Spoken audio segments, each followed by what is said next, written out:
Hello friends and welcome to my channel Success Stories. Please subscribe my channel and click the bell icon.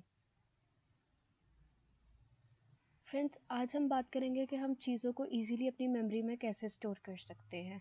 हम कोई भी बात easily कैसे याद रख सकते हैं। हमने सुना तो बहुत है कि हमारा ब्रेन जो है वो बहुत सारी मेमोरी स्टोर कर सकता है, लेकिन हमें फिर भी छोटे छोटे वर्ड्स याद क्यों नहीं रह पाते हैं। तो आज हम इन्हीं के बारे में डिस्कस करेंगे। हम सब जानते हैं कि हमारा ब्रेन एक बहुत बड़ी अमाउंट जो है वो में डाटा स्टोर कर सकता है। तो फिर ऐसी क्या वजह है कि हम चीज़ों को याद कर ही नहीं पाते। अगर याद कर भी ले तो 2 घंटे 4 घंटे बाद उन्हें भुला देते हैं। एक स्टडी से पता चला है कि हमारा ब्रेन जो है वो 2.5 पीटाबाइट्स के इक्वल्स डाटा स्टोर कर सकता है।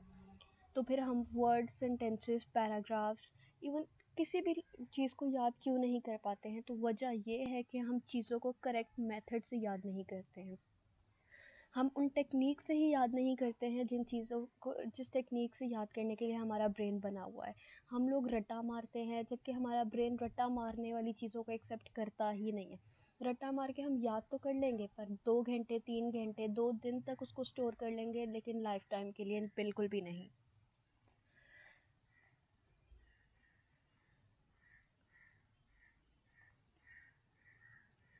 अगर हम 2.5 पीटाबाइट की इंफॉर्मेशन को एक वीडियो में कन्वर्ट करें तो उस वीडियो को ख़त्म होने के लिए मिनिमम 300 ईयर्स चाहिए होंगे। यानी कि इतनी इंफॉर्मेशन हमारा ब्रेन स्टोर कर सकता है।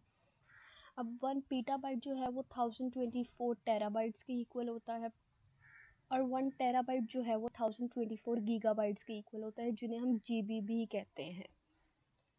अब बात करें डोमिनिक ओब्रेन की, तो वो एक ब्राइट स्टूडेंट नहीं था, बल्कि वो तो एक एवरेज स्टूडेंट भी नहीं था, एक बिलो एवरेज स्टूडेंट था, क्योंकि उसे डिसलेक्सिया था और वो वर्ड्स को ठीक से पढ़ भी नहीं पाता था।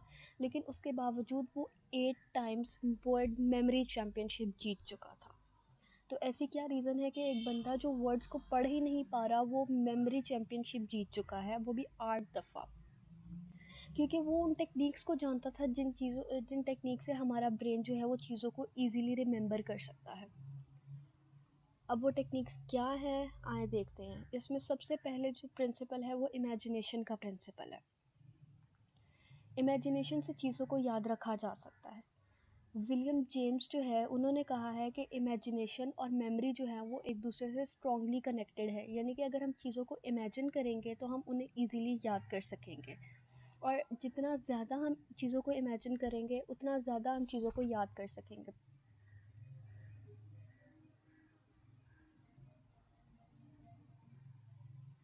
दूसरी बात उन्होंने कही है कि इमेजिनेशन जो है उससे ये होता है कि हमने सिर्फ देखा कि हाँ ये चीज़ है, नाम से याद करने की कोशिश की, हमने उसको 2 घंटे तक याद रख लिया। फिर हमने उससे लिंक्स ढूंढने शुरू किए कि हाँ ये चीज़ ऐसी हो सकती है, ये चीज़ ऐसी हो सकती है। उसको इमेजिन किया, एक रफ इमेज, और हमारे माइंड ने उसको ज़्यादा टाइम के लिए स्टोर कर लिया। हम चीज़ों को मेमोराइज और अच्छे तरीके से भी कर सकते हैं अगर हम अपनी सेंसेस को इनमें इंक्लूड करते हैं।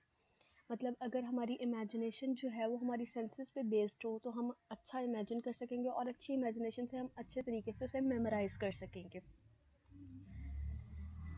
अब हमारी सेंसेस में हमारी hearing, sight, smell, taste, touch, हर किस्म की सेंसेस आती हैं। ये 5 सेंसेस हैं। अगर हम इनको इन्वॉल्व करके किसी भी चीज़ को इमेजिन करेंगे तो फिर हमारे माइंड में ये क्वेश्चन नहीं आएगा कि ये चीज़ याद की थी, ये भूल क्यों गई है, ये ऐसे थी या वैसे थी, या अच्छा ठीक है रिकॉल करने की कोशिश करी जा रहे हैं लेकिन हमें याद ही नहीं आ रहा। ऐसा नहीं होगा, और हमारी मेमोरी जो है वो ज़्यादा शार्प होगी, ज़्यादा स्ट्रॉन्ग मेमोरी होगी, और हम चीज़ को ज़्यादा टाइम तक याद कर पाएंगे। और जो माइंड हमसे क्वेश्चन करता था पहले कि हाँ मैंने याद किया है, पर एग्ज़ाम में बैठते ही प्रेशर इतना था कि मुझे भूल गया, या कोई भी चीज़ वैसे जनरली लाइफ में याद किया, तो ये क्वेश्चंस फिर हमारे माइंड में नहीं आएंगे।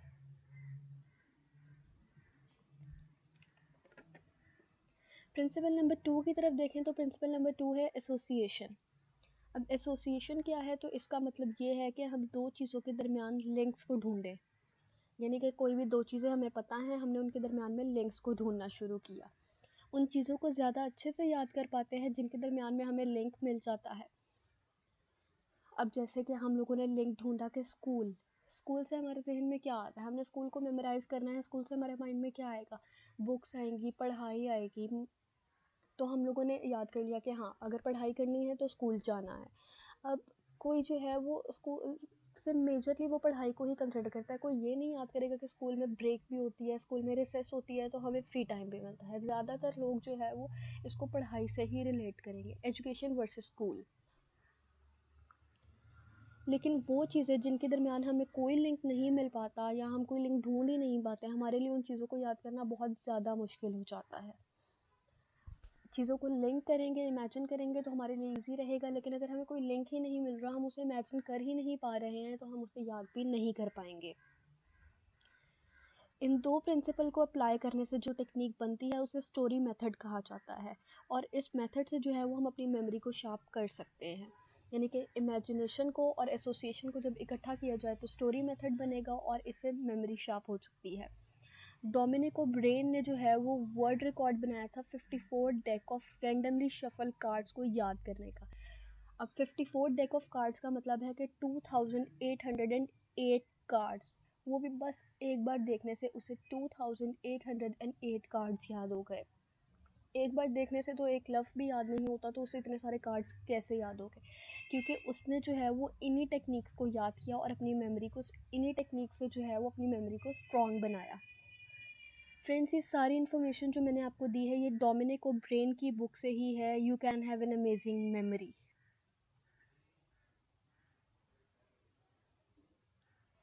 Thank you so much friends.